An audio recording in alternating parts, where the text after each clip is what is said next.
നമസ്കാരം. കേച്ച് ന്യൂസിലേക്ക് ഏവർക്കും സ്വാഗതം. പ്രധാന വാർത്തകൾ. ചരിത്രത്തിലെ ഏറ്റവും വലിയ ഡാറ്റ ലീക്ക് ചോർന്നത് 16 ബില്യൺ പാസ്വേഡുകൾ. ആപ്പിൾ, ഫേസ്ബുക്ക്, ഗൂഗിൾ, ടെലിഗ്രാം എന്നിവ ഉൾപ്പെടെ നിരവധി വൻകിട ടെക് സോഷ്യൽ മീഡിയ കമ്പനികളുടെ 16 ബില്യണിലധികം പാസ്വേഡുകൾ ലോഗിൻ ക്രെഡൻഷ്യലുകളും ചോർന്നതായി ഞെട്ടിക്കുന്ന റിപ്പോർട്ട്. ഇസ്രായേൽ ഇറാൻ സംഘർഷം രൂക്ഷമാകവേ ഇസ്രായേലിന് ഒറ്റ ദിവസം വേണ്ടിവരുന്ന ചെലവിൻ്റെ കണക്കുകൾ പുറത്ത്. സാമ്പത്തികമായി വലിയ ബാധ്യതയാണ് സംഘർഷത്തിലൂടെ ഇസ്രായേലിനുണ്ടാകുന്നതെന്നാണ് കണക്കുകൾ വെളിപ്പെടുത്തുന്നത്.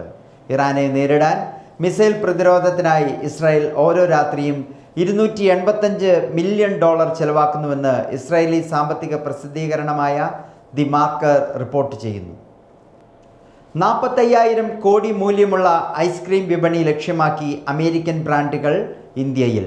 പ്രമുഖ നിക്ഷേപകനും ബർക്ക്ഷയർ ഹത്താവയുടെ മുൻ സിഇഒയുമായ വാറൻ ബഫറ്റിൻ്റെ നിയന്ത്രണത്തിലുള്ള ഐസ്ക്രീം ശൃംഖലയായ ഡയറി ക്വീൻ ഇന്ത്യയിലേക്ക്. KFC, പിസ്സ ഹട്ട് തുടങ്ങിയ പ്രമുഖ അന്താരാഷ്ട്ര ബ്രാൻഡുകളെ ഇന്ത്യയിലെത്തിച്ച ദേവയാനി ഇൻ്റർനാഷണലാണ് ഇതിന് പിന്നിലെന്നാണ് റിപ്പോർട്ടുകൾ സൂചിപ്പിക്കുന്നത്. മുംബൈയിൽ ബൈക്കിൽ യാത്ര ചെയ്യവേ എതിരെ വന്ന കാറിടിച്ച് മലയാളി ദമ്പതികൾക്ക് ദാരുണാന്ത്യം. ചെങ്ങന്നൂർ സ്വദേശികളായ വിനോദ് പിള്ള, ഭാര്യ സുഷ്മ എന്നിവരാണ് മരിച്ചത്. ബൈക്കിൽ യാത്ര ചെയ്യുമ്പോൾ എതിരെ വന്ന കാർ ഇടിച്ചായിരുന്നു അപകടം. ആലപ്പുഴയിൽ വീണ്ടും തെരുവുനായ ആക്രമണം. സംസ്ഥാനത്ത് തെരുവുനായ ആക്രമണം രൂക്ഷമാകുന്നു. ആലപ്പുഴ ചമ്പക്കുളത്ത് 45-കാരനെയാണ് തെരുവുനായ ആക്രമിച്ചത്. ചമ്പക്കുളം സ്വദേശി ടിറ്റോയ്ക്കാണ് തെരുവുനായയുടെ കടിയേറ്റത്. കടിച്ച നായയ്ക്ക് പേവിഷബാധ സ്ഥിരീകരിച്ചിട്ടുണ്ട്. തെരുവുനായയുടെ കടിയേറ്റ ശേഷം ടിറ്റോ തന്നെയാണ് നായയെ പിടികൂടി പരിശോധനയ്ക്ക് കൊണ്ടുപോയത്.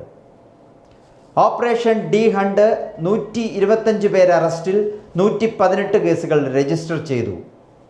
വ്യാഴാഴ്ച സംസ്ഥാന വ്യാപകമായി നടത്തിയ സ്പെഷ്യൽ ഡ്രൈവിൽ 125 പേരെ അറസ്റ്റ് ചെയ്തു. ലഹരി വിൽപ്പനയ്ക്കായി ഏർപ്പെടുന്നതായി സംശയിക്കുന്ന 1891 പേരെയാണ് ഇന്നലെ മാത്രം പരിശോധനയ്ക്ക് വിധേയമാക്കിയത്. മലപ്പുറം വളാഞ്ചേരിയിൽ നിന്നും 12 വയസ്സുകാരനെ കാണാനില്ല. വളാഞ്ചേരി സ്വദേശി ഷിഹാബിൻ്റെ മകൻ ഷാദിലിനെയാണ് കാണാതായത്. ഇന്നലെ വൈകിട്ട് 5 മണി മുതലാണ് ഷാദിലിനെ കാണാതായത്. സ്കൂളിൽ നിന്നും വരുന്നതിന് ശേഷം വീട്ടുകാരുമായി പിണങ്ങിയിരുന്നു. തുടർന്ന് ബാഗുമെടുത്ത് വീട്ടിൽ നിന്ന് ഇറങ്ങിപ്പോവുകയായിരുന്നു. കുട്ടിയെ കാണാത്തതിനെ തുടർന്ന് വീട്ടുകാർ തെരച്ചിൽ ആരംഭിച്ചെങ്കിലും കണ്ടെത്താനായില്ല.